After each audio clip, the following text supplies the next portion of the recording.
Hey everyone, thank you for joining us today on Beyond Real Estate with Jalen, where we strive to edutain. That is, educate a little and entertain more. Here, we discuss topics surrounding dad life, brief discussion of the current hot topic in the real estate industry, and then end it all up with the business bookend. Before we start getting to know someone else just a little bit. Hey everybody, good morning, good afternoon, good evening, depending on when you are listening. Thank you for joining us on another week of Beyond Real Estate with Jalen. No, that is neither of our names. That's both of our names mashed in there. Jay, before we get started, what's the latest and greatest in your space? Yeah, just living the dream. Just going about life and strutting my stuff every day. So how about you, Nick? What's new with you? I'm gonna go see the family in Montana. Gonna take off later this evening to see them, so that'll be nice. I haven't seen them, gosh, in definitely over a week.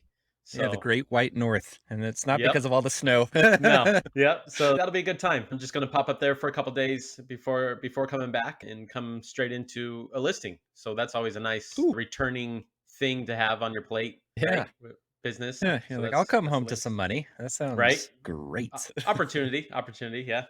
So we'll Oh. see where things end up, but no, it's a good place right now. So can't complain. So, hey, everyone, we wanted to get into, of course, hashtag dad life, because that's how we always start each and every episode. But this week specifically, how to build your child's confidence. How do you get that? Because I think it's so easy as a parent to tell them everything. Hey, all you got to do is this, whatever this is. Or here's unfortunately, the epitome of many parents. You're going to coach them right after they've been coached, after the game, in the car, on the way home. And that is the perfect one-on-one time, because all you want to Yeah. do is build their confidence. And I think, unfortunately, so often that turns into lectures. And I remember reading an article a number of years back. Nonetheless, I feel and can only assume it's still relevant today, which is the most, not this, it definitely didn't use the word despised, but the situation that kids hated most was the car ride home. And I think that's unfortunate, because Yeah. I think we can all assume what goes on if that's the case. So the kids hated that the most out of experiences within their sporting ventures, within their sporting experiences, that car ride home. So, Jalen, I'll throw that ball in your court first with regards to confidence. How do you build it, first of all? I think first and foremost, the easiest thing is going to be letting them actually learn a mistake and learn from those mistakes. I know we've talked about it in a few episodes now, just letting kids learn their mistakes, but that's just one that builds that confidence because you're able to understand exactly Well, what. hold on. Let me pause you right there, because how do you build confidence if you're messing up? See, the key word there was learning from mistakes. So a lot of parents do want to coach. They're like, oh, why are you not doing this right? Or why are you not doing that? My view on it and the way that I handle our 4-year-old and our 1.5-year-old is I let them do something to the fullest. I'm like, that's going to hurt. I can tell you not to do it, or I can just let you find out that it's going to hurt. And I'm going to say, hey, bud, don't do that. It's going to hurt. So I'm always a fan of just letting my kids learn by doing. And so I will definitely just back off. If I see them starting to do something that's going to hurt or that they're doing wrong, I'll tell them how I think they should be doing it. But if they refuse to listen, I am not one to either pull them away from it and be like, no, I'll do it and I'll show you how to do it. I'm like, no, if you're about to get hurt, I want to see you get hurt. Not for any sadistic reason, purely to just be there for them and a little bit of I told you so's, but then re-explain to them, that's why I told you that we don't want to do it this way because that was the result, and allow them to learn from that. I always reiterate when whether it's explaining to them why they're getting punished or why something didn't go their way. I always ask them, why do you think that happened? Why did that happen? What could we do differently next time, so that they can build that confidence and understanding, okay, so that's how I handled the situation. This is how I should be handling the situation. And I find that it allows for my kids to also be a lot more open when they're potentially going to make a mistake to hearing me out versus every time I'm back to something, dad just gets mad at me and then flies off the handles and I don't know what his issue is. So that's how I would suggest building confidence. Let your kids make those mistakes. My 4-year-old stubs his toes at least 4 or 5 times a day. And it's, buddy, you got to watch out for the table. I don't know how to exactly build confidence in that situation, but he still has confidence to sprint around the house, even though it is not working out for him. But Nick, you come from a coaching background in soccer specifically. So I'm sure you have a tons of examples of building that confidence when it comes to kids that are fresh in the sport or kids that are having that slump. How do you go about it in that instance? Yeah, two things come to mind. And one is, you alluded to me being a coach. And I think that's such an important pillar in kids' lives is the coach. Because I think we don't have to look too far to give an example of that coach that takes away confidence. Yeah. It's so, I know I mentioned this in last week's podcast, but I'll echo it again based on this week's topic. It's so easy to tear confidence down and take it away, and it's so hard to build it up. And I think coaches play a massive influence regardless of what sport a kid plays. Is that whole rings true? One thing that I would personally do is have conversations about it. Get them off of the playing field, understanding that confidence is such a vital piece of any player's ability to improve, and talk about it. A question I posed to players that I coached was, do you have to play well to gain confidence? Or do you have confidence to then play well? And I think it does vary based on the individual because we're wired differently. And it annoys me when I hear, oh, they were just born that way. Like you had some kind of skill set. And I think more importantly, you understood if somebody does have that confidence, they understood the importance of self talk. Yeah. How does that inner voice speak to you? Because a lot of our inner voices tear us down. And then Yep. I think once people recognize that little trick of the trade of how do I speak to myself? And is it a voice that helps me or hurts me? And more importantly, when you figure out that it's a voice that's hurting me, I get to control Yeah. that, right? That's not up to Jalen to determine my inner voice. That's not up to my coach. With that being said, those coaches, those adults, parents included, play a massive factor in what my self-talk does. So if Yeah. I hear my parents tearing me down, saying that wasn't good enough, that wasn't good enough, guess what my inner voice is probably telling me? I'm not good enough. And Yeah. it's a knock-on effect. Yeah. So it's a very fragile space for sure. Yeah, and so Um, the thing that comes to mind for me on that one is the an analogy of a well-built boat doesn't sink no matter what storm it's in. And so it's when we're talking about confidence, that's probably the best way to describe what confidence actually is you are able to continue forward in what you need to do, even though you're not seeing the results from it or from the benefits of that work, whether that's working out and not seeing those results very quickly, but still having the confidence to go back into the gym and just take another day at it, or you're not excelling at your sport or whatever activity that you're wanting to do well at. Confidence is a muddled topic in all honesty, but that's the analogy that I always come back to in my mind of that boat that no matter what kind of is rattling you, you're still able to get up and go and do it and keep advancing in where you want to be. For that parenting coach, because I think that's the Yep. biggest one that a lot of people are easily able to connect to, to. maybe. I want to coach my kids. If you're not the coach, how do you not turn that car ride home into a lecture and instead prop up what your kid does well in a meaningful and beneficial way for your kid, and also talk to them about how to excel in the areas, or talk to them about how they can be better in some areas, because I think that's a fine line that we as parents are always having to walk, of either or explaining to our kids. The hardest thing that we're trying to do is walk down that line of explaining to the kids of how they can be a better person while not destroying their confidence. So what is that for you, Nick? What are some things that come to mind of building that confidence, but in a meaningful and relationship building way? That's, father figure or mother figure, anyone that's a parent or that is a role model, you expect them to tell you what you're doing wrong. So Sure. that's definitely not what we're trying to say, is avoid these conversations and just be nice and fluff pieces for your kids' entire lives. Yeah, I think number one, I'll answer a different question first, and that is, how do you build that inner voice? I think from a young age, young meaning I think you can start when you're 4, 5, 6 years old, and maybe it's an activity that you create for them, but Yeah. have them create that self talk of I can do blah blah blah. I'm good enough to blah blah blah, and saying those things out loud. I've heard of people creating those routines with their kids. I think that's a pretty unique way of building that self talk to say I am good enough to do this. Yep. Because again, you're just creating a habit from a young age. But to answer your question of that car ride home, how can you maybe facilitate a discussion without it turning into a lecture? Have questions Mm-hmm. that start with what and how. How did you think you did today, Emerson? Yeah. What did you think you did well today, Emerson? And oh, I worked really hard and I did this. And you're just like, Yeah. oh, good job. Maybe you just leave it at that. Or Yeah. do you anything else that you felt like you did well at?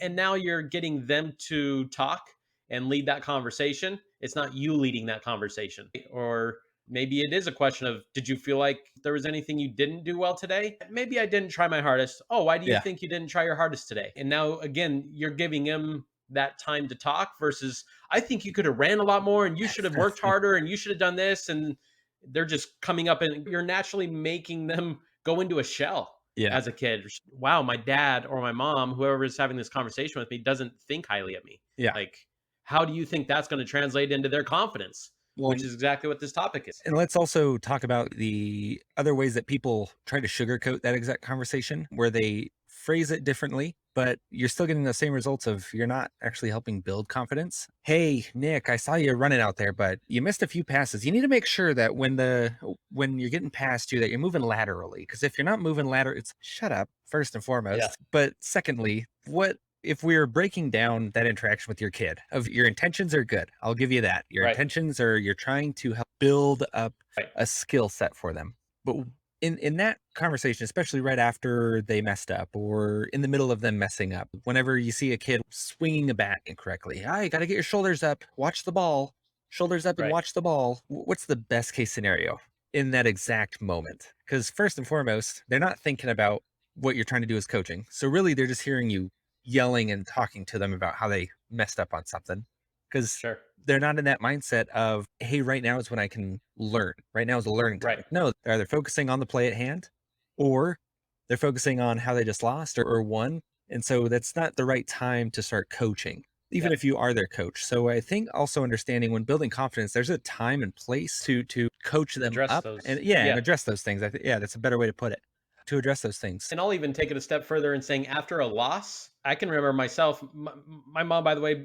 parents were divorced. My mom went to the most sporting events for me growing up. Never had a conversation that I can remember that I was like, "Can you shut up already?" It was very quiet. And if she's, "Oh, how did you do?" and it was open ended questions. But Yeah. there were sometimes when we did lose that I just wouldn't talk. And that was my way of internalizing, replaying things in my head as an athlete. And I didn't want to talk. And I think I don't know, the thing I appreciate most about that is she didn't force me to talk. And Yeah. there again, I think everybody's wired a little bit different. So not to say all kids just process things that way, but I know I personally would internalize and replay things. And that was my moment to replay the game essentially and say, damn, I should have looked to do this, make this decision in that scenario. But I didn't need my parents to help me do that. And I think sometimes parents underestimate some kids' ability to do that exact thing. Not to say, again, every kid cares enough, because some kids are just like, especially nowadays, straight onto the phone, be like, oh, who's saying what? And they could care less. But you do have some of those kids that do care and they just need their time to think through things versus talk through things right away and say, son, what could you have improved on today? And I saw this because I was in the bleachers and I was on the 15th row and I could see everything. And you're just like, again, that perspective is so different. A, your heart rate's not up. You've got Yeah. no defenders around you. You're seeing it from a bird's eye view. Yeah. That's a much different perspective than when you're in the moment with the defender running at you with the ball at your feet, having to make a quick decision. Yeah. So Baseball, and a that's ball where is running parents right always down the lose middle. context. Yeah. Yeah. Yeah. That's where parents always lose the context. It's so easy from the outside looking in. Yeah. And again, like you said, their intention is good. Intention is good. It's a totally different perspective. Especially if it's kids. Like, yeah. You're like, come on, son, run faster. You're an adult. No, of course you can outrun the kids on the field. And here's a comparative that has always stuck with me from my coaching days. And it's number one, no kid wakes up today saying, God, I really hope I get to disappoint my mom and dad today in my sporting event. No kid wakes up saying that. Yeah. So for you parents that want to just critique all day long, no kid intentionally messes up. Number two, let's flip it. If you're making eggs as a parent, Mom, hurry up, scramble the eggs. Come on. All you got to do is move the spatula around. Let's go. Pour the milk in. Let's go. Gordon Ramsay, do this with them. Why are you not doing that? Yeah, it's the proper technique. Fluff them up. Get the salt and pepper.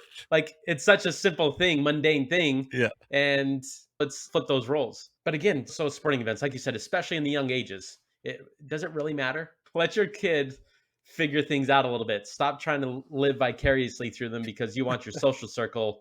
You want to brag to them to say, oh, and my kid's the best on the team and does this and that. Yeah, Little League. That's what every famous person does too. You hear them just brag about how their kid is just this amazing. No, they just brag about their kid and who they are, who their kid as a person is, not how well they're doing. Goodness. Yeah, and not to mention, especially again going back to that and the unfortunate realities for some parents that live vicariously through the kids that use that as a, hey, this is how good of a parent I am because they're the best on the team. It doesn't matter when they're 8 and 9. Like, ultimately, what are they doing when they're 20, 21, 25? Do they even play the sport anymore, or do they despise it so much because when they were 8, they were the best on the team, but they weren't growing their love for the sport. They were growing the hate for the sport because they couldn't stand that environment that was created within the structure in which they were playing it. Yeah. There's your reality and our reality as parents. Is that kid still playing the game when they're 35 because they enjoy it? This is because it's always been fun for me. Yeah. I think that's the acid test for all of us as parents. No, it's true. It's true. So yeah, take some of these down. Some of these we got away from building a child's confidence thanks to a little bit from both of us, but I think it's all very pertinent still. If they enjoy the sport, they're going to have more confidence in the sport, and you can grow that confidence more, especially if they're enjoying it. Learn when to coach people up to build that confidence. If you're going to have some kids going into sports, or if your kids are currently in sports. Yep.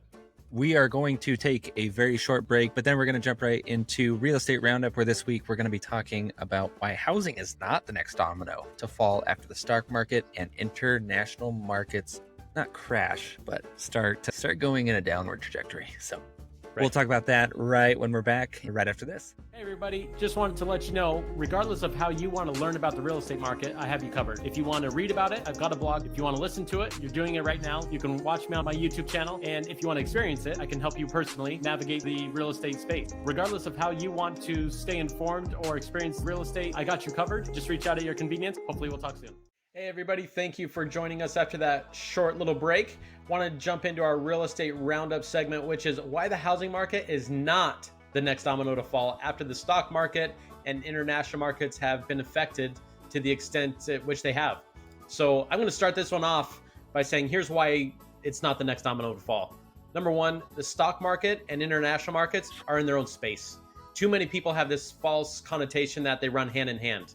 Do they affect each other? Yes, but you're going to see those effects play themselves out over time, and again, in a less direct way. But again, Tesla's stock going up or down is not going to directly affect housing prices. It does not affect the demand for houses. It does not affect the price for which houses are sold. I think a lot of people think and assume they're tied together just because that's a part of our economy, as is the housing industry. But again, those are just two separate spaces.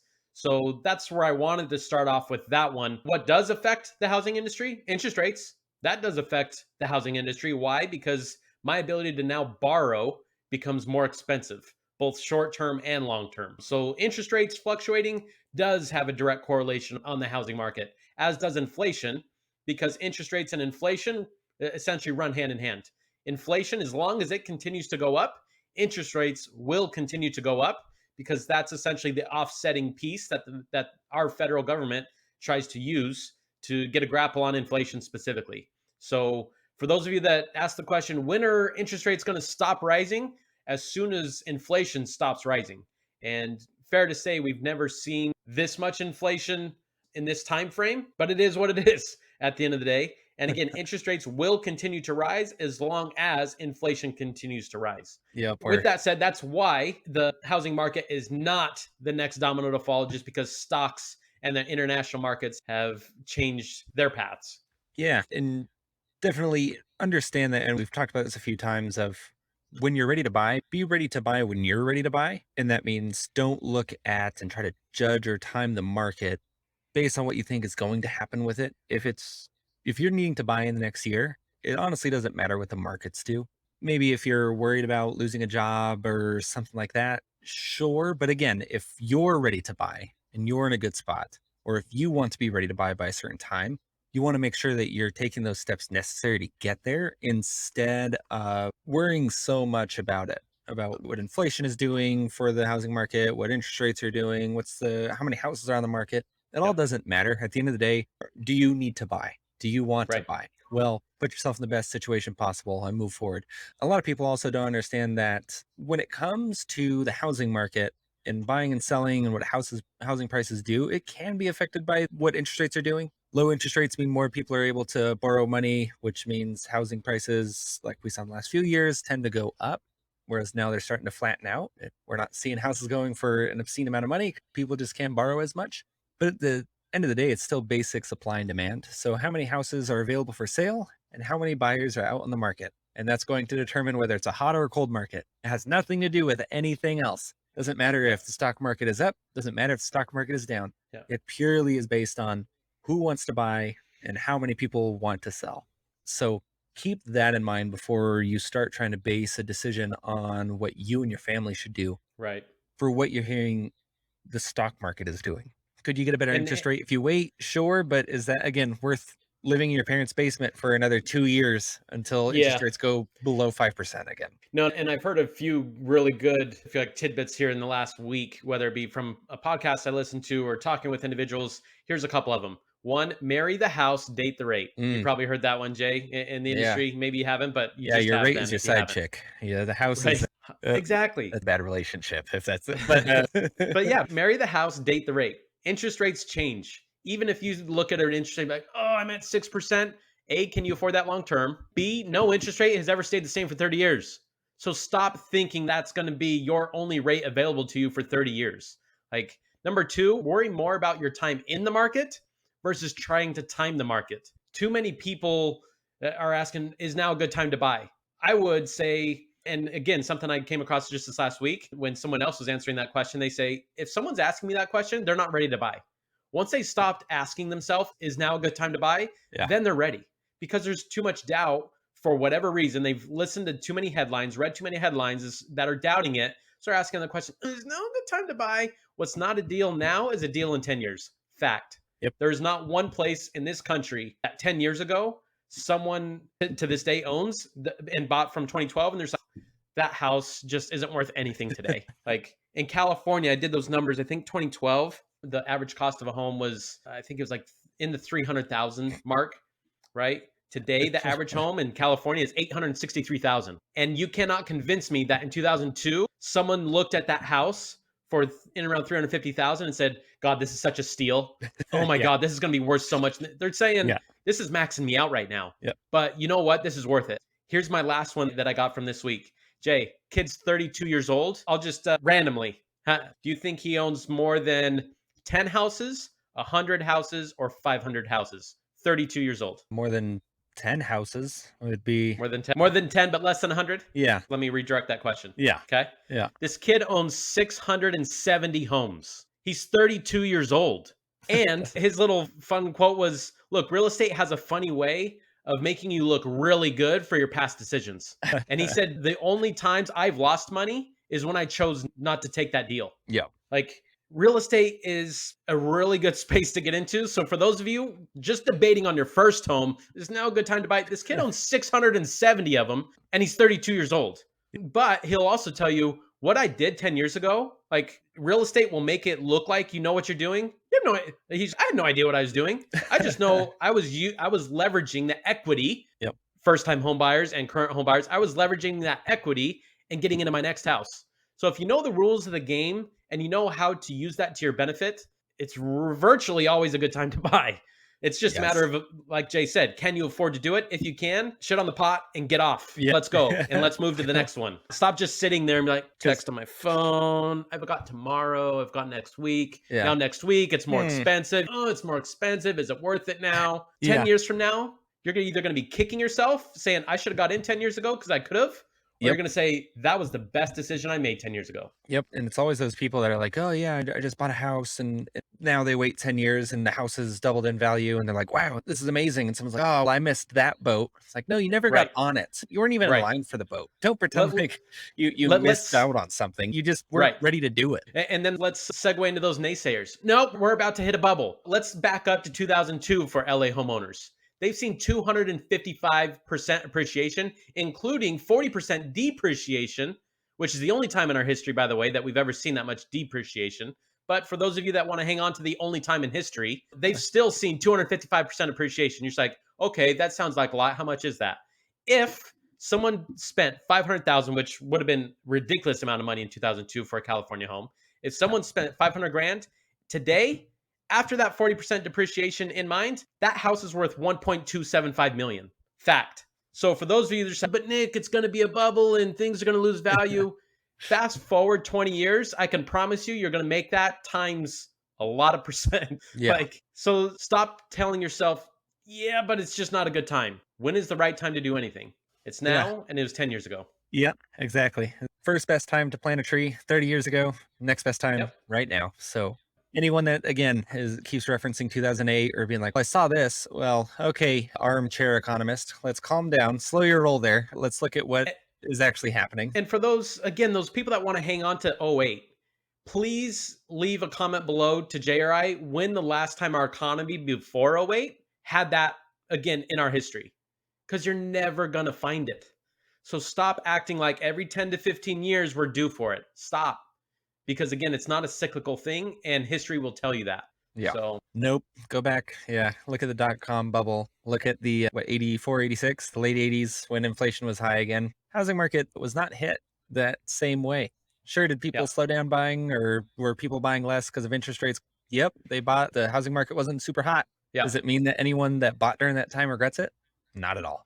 And here's two distinctly different things. One distinctly different thing and one thing to address home prices real quick. One, the '08 situation was caused by oversupply. You know what we have today? A massive undersupply. Those are two massively different housing spaces that we find ourselves in. So again, all the more reason you're not comparing apples to apples. And in the '08 years, we're in an oversupply of homes. Like that is not comparing apples to apples. If we were at I don't know, 8 months of housing supply right now and prices were doing weird things, like then you'd be comparing two very similar housing markets. You're not. Second thing on that, then some of you say, but Nick, home prices are dropping. The housing market is always shifting, right? It never stays the exact same, whether it be interest rates changing it a little bit, mixing it up because it makes it borrowing easier or harder, whether it be, again, the supply of homes, whatever the case is, shifting. Today we're shifting, and you have individuals that wanted to say, hey, I really don't want to sell my home, but hell, if I can get 1.5 mil, let's do it. And you've got some of those people that have listed their homes at a price that they said, I really don't need to sell, don't really want to sell, but I'll put it on for that. And now they have to make decisions, because now that things have slowed down, those are the types of homes you're seeing more of to say price reduction, right? If they still want to sell, or maybe they just pull out of the market altogether because they don't really need to sell. So we're in such a frenzy for 2 years because of the lack of supply that you had people that would push the boundary to say, okay, that house down the block, last month it sold for 1.2. I'm putting mine on for 1.3. And if that one sold for 1.3, the one that wants to sell in 2 months said, I want to sell for 1.45. And I think that's naturally what you're seeing with some of these price reductions, where it's not across the board. But again, it does take a little bit of time to say, okay, how much is it shifting? I had an open house this weekend, didn't have one body walk through it. What do we want to do, seller? Do we want to keep it at that price and potentially have not another pair of eyes see this thing? Or do we want to drop it 200 grand? And these are over $1 million homes, by the way, that I'm giving an example. Right now, if it's 500,000, you have decisions to make. Do you want to drop it to 575? Do you want to drop to 550? Things for sellers to consider that don't affect everybody, but they are affecting somebody. And again, perspective matters. There's our big talk about housing market. Is it leveling out just like we said it would? Sure. Is it crashing? No, not on your life. You're not going to go buy a house for $80,000 that was $500,000 the month before. It's not happening. Everyone's not foreclosing on their house. They have too much equity built up in it. Sorry, 2008 isn't happening. This isn't anything like it. Strap in, because, we're still in a healthy market. And if you have any questions, reach out to a professional to actually figure out if now's a good time to buy. So, Nick, great conversations. We will take a very short break, and then we're going to come back to Business Bookend, where we're going to be talking about growing a business through relationships, both online and off. If you want to do things in the 21st century when it comes to growing your business, you won't want to miss it. So join us right after this. Hey, thanks for listening to the podcast so far. Wanted to let you know about something free Nick and I are giving to every single one of our listeners, and that is HomeBot. HomeBot is a free monthly real estate digest. You can know the value of your home, or if you're looking for a home and don't want to be bombarded by realtors giving you calls and mortgage lenders, a free tool that lets you look at what is currently happening in your real estate market. Check the link below and be sure to sign up today. All right, let's jump back into Beyond Real Estate with Jalen.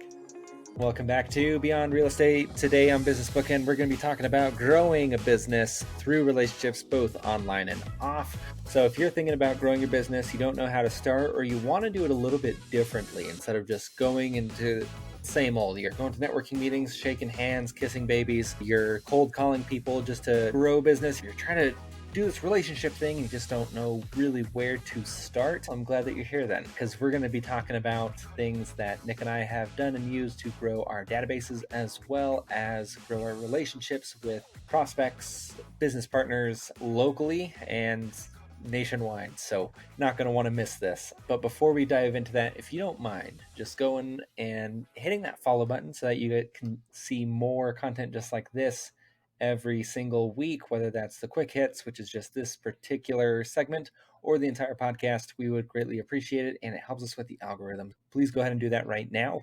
But let's jump right into how we grow our business. So the first thing that I want to talk about is social media, the bastard darling that no one really knows how to use and everyone does it incorrectly.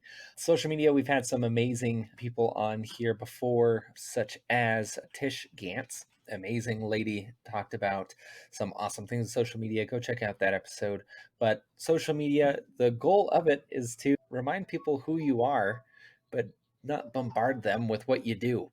People want to know and trust who they work with. Social media is a great way to stay in front of people with things of value. Things of value can be a update for what you're doing in your business, an update with what you're doing in your life. People love seeing those family photos. I'll give horror story of an insurance agent that was using social media and video marketing. But first, Nick, when you think of social media, what comes to mind and what's the best way to use it from your experience? It's a phenomenal free platform to share with others the quality of work and what you do. The challenge definitely lies in how do you stand out when it's like most spaces, it's inundated with a lot of the same people or similar walks of life as you, or just again, you're just a number, right? You're a stat. So it's how can I use this free platform to show what I do and not get lost in the plethora of all the other things? I think ultimately it's trial and error. There's no better way to get over that hump than start doing it. Stop telling, again, it goes back to this self-talk of, but I'm not good at this, right? Stop, just start. And I can promise you're going to thank yourself for just starting and diving 2 feet in. And whether that's you diving 2 feet in, or you choose to invest in someone right from the get-go and say, I'm not good at it. I know I need to do it.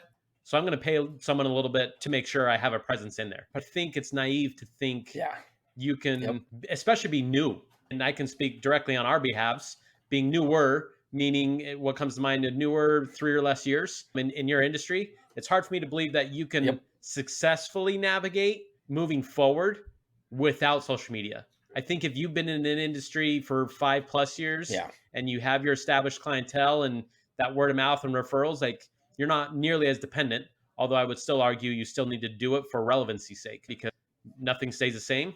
And it's like, okay, do you only want to work with people that don't use social media? I guess if that's your niche, fair play. Yeah. Right. Yeah. Which is who? Do they also only use a rotary phone? Don't text me, only call on the rotary. My landline only. If you can't get me there, sorry. Yeah.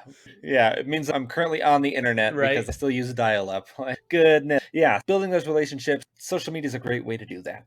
By just, again, explaining who you are. I had a insurance agent. We do not work together for this reason, but she knew a lot of people out of state, out of Colorado, and she was using video marketing. And I was like, oh, okay, that's good. Particularly video emails, and this will tie back into social media, and we'll go more broad here in a second. But she said that she was using video emails for Thanksgiving and Christmas. I was like, all right, that makes sense. She's like, but it didn't work. Only 2 out of every 40 that I sent, people would actually watch. And I was like, who are you sending this to for Thanksgiving and Christmas? To like, your family must hate you.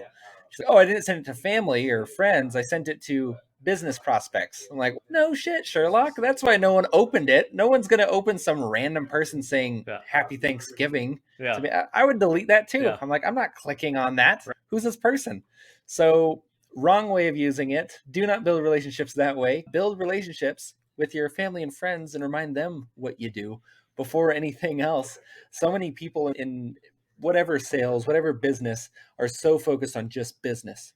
The average person knows 150 people. Are you getting business from those 150 people? Do they know what you do? Because that should be your focus first and foremost, is keeping in touch with them and keeping on top of them, building relationships with them first, whether that's social media posting, sharing articles that you know that they'd be interested in is another great way. And then when you do have a business relationship, to not make it all about business. Again, do you want to use the guy that just hits you up every single time and hey, I can get a lower insurance rate? Hell no. Am I going to use a guy that I know that is my friend and has 3 kids and we talk about kids every time that he calls me? Yes, I'm going to use that guy every single time. The other guy can go fuck himself, to be honest. It's not interested in the same thing. You're competing with Geico. You're competing with Allstate at that point. If you're just making your business purely or your relationship purely about business. Nick, what are some other interesting ways that you've seen, maybe not implemented yet, but you've seen other people use to let people know what they do, but also I'll rewind real quick on social media. I think it is a difficult avenue to actually build relationships versus inform people of, like you said, what you're doing, etc. Because I think ultimately a relationship boils down to, do I know Jalen? And not just at surface level. As you alluded to, it's, do you know about their family, their situation, how things are doing? I think that's what makes them more human. And we're social animals. So we have a natural draw to want to connect with people. We have an innate need to want to belong to things. That's why people go to church. That's why people go to the same conference. It's like, I want to belong to something. So I think for those within your sphere, that's an important aspect to keep in mind, is connect with people, whether it's through a phone conversation, whether it's through a lunch, a breakfast, a dinner, a glass of wine. What's your preference? A beer? Does that change? Yeah. Be friends. Because it does come back to that ultimately in terms of relationships. So that's not reinventing the wheel, right? To say, oh, that's something different I've heard of. I guess here would be something a little bit different. Client appreciation, right? Maybe it's those that you've worked with. I think the challenge then becomes, if you've worked with 100 people, you only want to do an event for 20 people. You got some decisions to make. Nonetheless, I think those are creative ways to say thank you.